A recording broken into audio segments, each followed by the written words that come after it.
Hey there, I'm Arthur D'Amato. I'm an exercise physiologist over at the Wisconsin Athletic Club. I wanted to put together a quick video about the science behind battle ropes. So I'm sure a lot of you have seen fun videos where people are doing all kinds of stuff with battle ropes like burpees, core work. You'll often see it with NFL players, but you don't necessarily know what the science is behind it. How effective is it? Are these just gimmicks? And what I'd like to do is go through some of the different studies that have been published on battle ropes and tell you what some of the findings are and then what some of the overblown hype is. So the first thing that I would want to take a look at is that there are different types of studies that you could do. There are single session studies where you have a bunch of people that come in, they do one activity, and then you've got multiple week-long studies where they're following a group of athletes or a group of recreational adults that are using these battle ropes. The longest study that I have found has been 8 weeks long, and believe it or not, of all the publications that are on battle ropes that are scientifically verifiable, there's less than 20 from around the world, at least that are published in English and that you can find on Google Scholar. And so what I want to do is kind of go through some of the good, the bad, and the ugly about battle ropes. So the first thing I want to draw attention to with battle ropes is you'll see things about, hey, battle ropes are really good for improving your cardiovascular endurance. And unfortunately, for the majority of people, that simply isn't the case. So what you'll often see is a video of someone getting down using a battle ropes, either doing double hands or they're using single arm waves. And they're doing something like this. If you're doing a battle rope wave for 30 seconds or longer, it's at such a low intensity that even though you'll get tired, it's not enough of a stimulus to see high VO2 max gains. What you need to be doing, according to research from Fontaine and Schmidt, Reitmos et al. And Verdisco, is work loads of 15 to 30 seconds, 15 seconds actually being better, and then rest ratios of between 30 seconds and 180 seconds. If you're very advanced, you could drop it down to 15 seconds or less. What do I mean by high intensity? If I see one of my clients or myself doing something like this, shoulder height, I can still breathe, that is not high intensity. If I'm doing a double rope wave like this, I need to go as hard as I possibly can for that 15 to 30 second work rate. Otherwise, it's not even worth doing. For long-term studies, what they've looked at is with a scientist in India called Bogu. He was able to increase people's long-term vital capacity and decrease their resting respiratory rate. However, the gains in VO2 max are not nearly as good.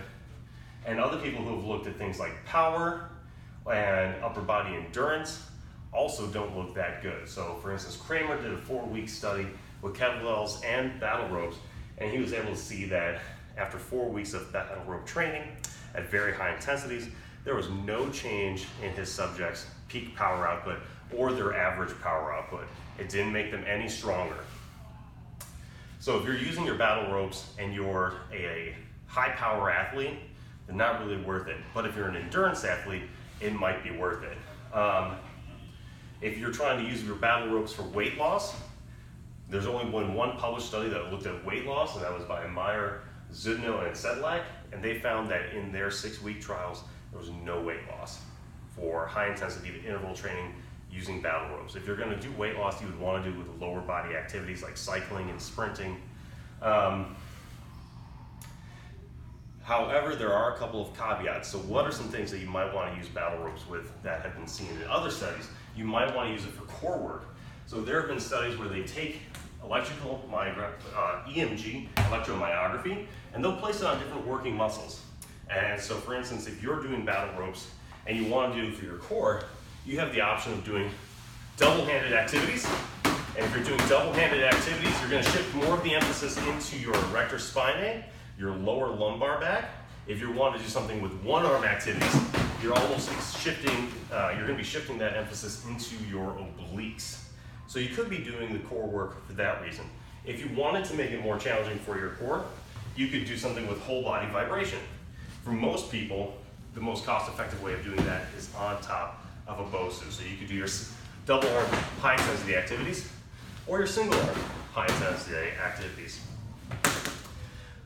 The most promising study that I was able to find in research for this was published by a master's student who was doing his thesis, and he had a group of individuals that did a 6-week-long program.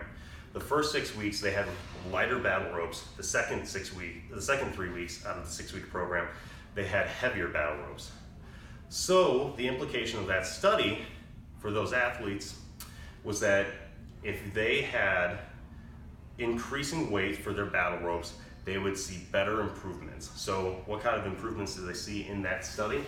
Those athletes saw increases in push-ups, sit-ups, they had higher VO2 maxes, they had higher eccentric and concentric strength of the shoulder.